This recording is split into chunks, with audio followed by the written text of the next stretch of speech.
The grey skies over Paris reflected the sombre mood as more than 70 world leaders walked up the Champs-Élysées to the Arc de Triomphe to commemorate the end of World War I. The French president and German chancellor were side by side, their nations once the bitterest of enemies, now the closest of allies.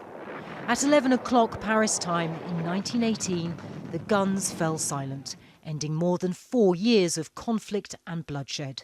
An estimated 20 million soldiers and civilians were killed. A similar number were injured. In France, where much of the fighting took place, few have forgotten. I had to come here today as my grandfather fought in that war. He fought for 4 years, so it was to remember him.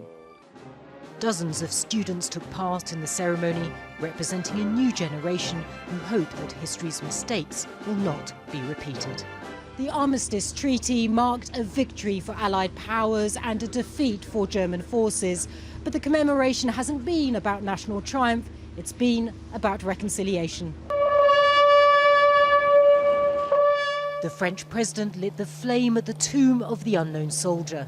In his speech, he spoke of the futility of war and promoted his multilateral vision of the world in the face of that of some leaders who increasingly look inwards.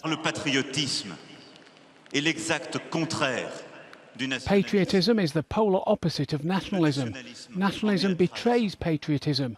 When one says it's us first and who cares about the others, we erase what is most precious about a nation, what makes it live, what makes it great, most importantly, its moral values.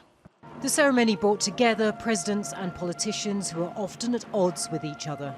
A moment for them to reflect on and remember a conflict that ravaged continents, cut short lives and tore families apart. A call to never forget. Natasha Butler, Al Jazeera, Paris.